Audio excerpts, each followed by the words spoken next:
If I had 24 hours to become the best version of myself, I would not start with some dreamy, cinematic, main character fantasy where I suddenly become a perfectly organized goddess who wakes up glowing, drinks lemon water, and has her life together before sunrise. That is not real life. Real life is usually messier than that. Real life is staring at the ceiling for way too long, opening your phone for just 1 second, and then somehow losing half your day to absolutely nothing. And that is exactly why this challenge matters. Because most people do not have a glow-up problem. They have a decision problem. They want the result without the reset. They want the after without surviving the before. They want the polished version without the boring middle where you actually have to clean up the mess, fix the habits, and stop moving like you are permanently 5 minutes behind your own life. So I gave myself one day, not to become fake perfect, not to become some edited fantasy that only exists in filters and product ads, just to become the most put together, intentional,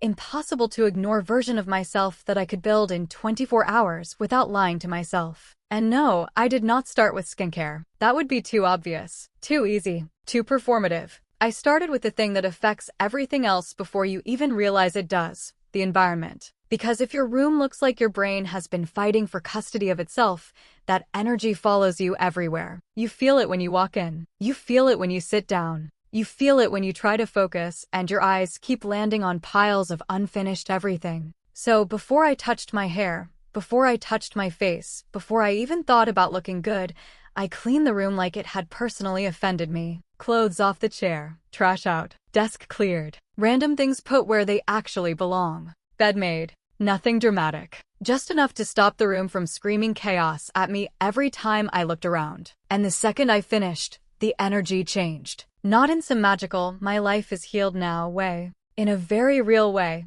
A cleaner room makes your brain quieter. A quieter brain makes everything feel a little more possible.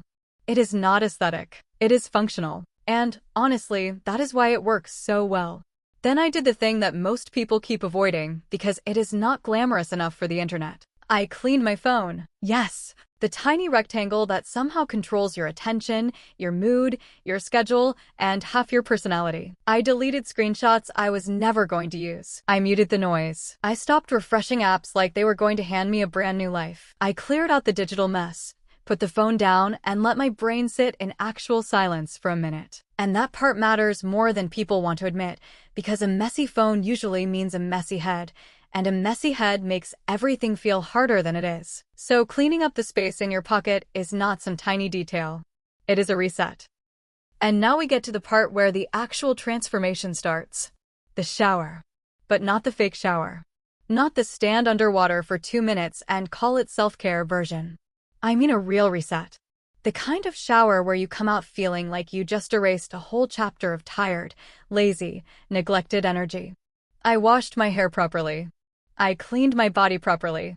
I exfoliated where it made sense. I used the steps that actually made me feel fresher instead of overcomplicating everything like I was trying to win some beauty competition nobody asked me to enter. Because here is the truth. The most powerful glow-up moves are usually not the loudest ones. They're the basics done properly. Fresh hair. Clean scalp. Smooth skin. Moisturized body. Nothing flashy. Nothing dramatic. Just proof that I paid attention. And once that was done, I could already feel it. This is the first little shift. The room is cleaner. My head is quieter. My body feels fresher. Nothing huge yet, but enough to know the day is actually moving now. And that is important because a lot of people think transformation has to arrive like a movie scene. It does not.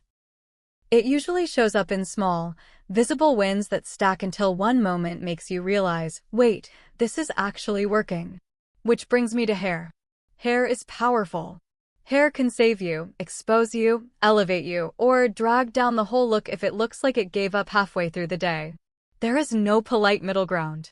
So I did not go for impossible salon fantasy hair. I went for intentional hair. That was the goal. I detangled it properly. I used what actually helped instead of throwing random products at it and hoping for a miracle. I styled it in a way that looked finished, soft, and neat. Not stiff. Not greasy. Not chaotic. Just deliberate. Because that is what people mean when they say someone looks polished. They do not mean perfect. They mean it looks like you made decisions on purpose. And that is a huge difference. And I know someone watching this is probably thinking, okay, but where is the part that actually makes this interesting? Fine. Here comes the face reset. Not full glam. Not a 50-step routine that turns the bathroom into a science lab. Just the things that make you look awake, rested, and cared for. I focused on the under-eye area. I kept the skin calm. I cleaned things up without overdoing them. Because tired-looking skin can ruin the whole illusion even if everything else is good. You can have decent hair and a good outfit, but if your face looks stressed, the whole vibe falls apart a little. So I kept it simple. Clean. Calming. Intentional. That is another thing people get wrong about glow-ups. They think more is better. More products, more steps, more hacks, more noise. But most of the time, the real upgrade is making the skin look calm instead of overwhelmed. Then came the details. And the details are where the polished people quietly win. Nails. Lips. Hands. Brows. Scent. Tiny things. Easy to ignore.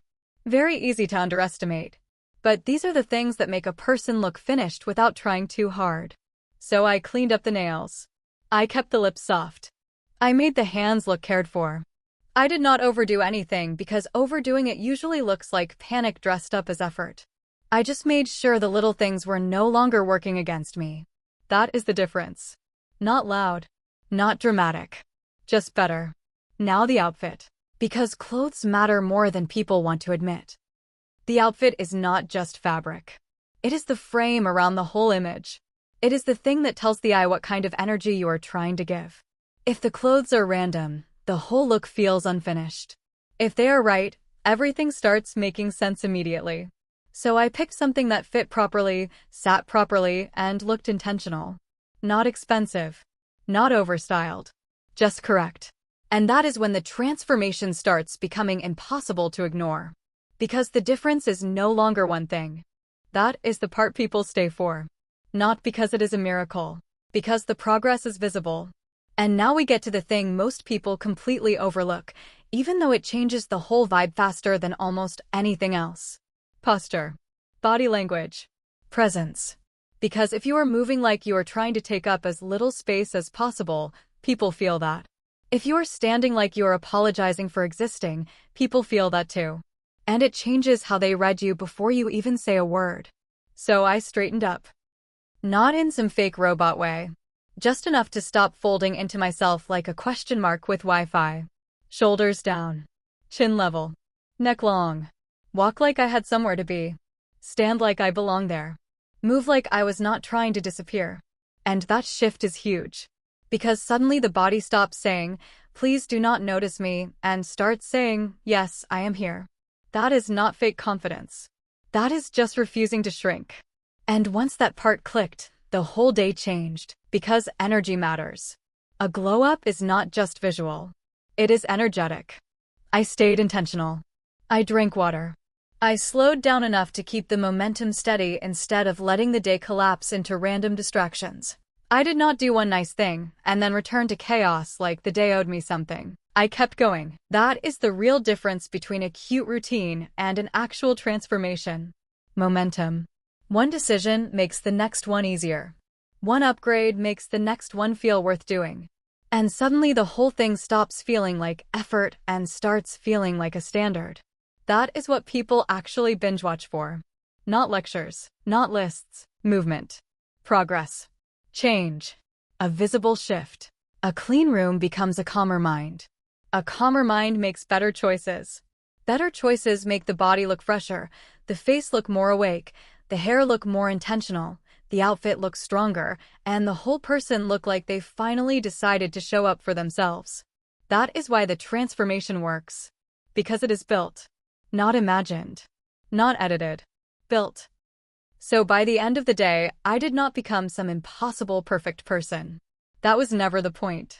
I became a version of myself that looked like she had stopped negotiating with her own potential. Cleaner, sharper, more awake, more deliberate, more impossible to overlook. And honestly, that is more powerful than perfect ever could be, because perfect is fake. Perfect is flat. Perfect is not something real people can live inside. But polished? Intentional? Put together? That is real. That is repeatable. That is believable.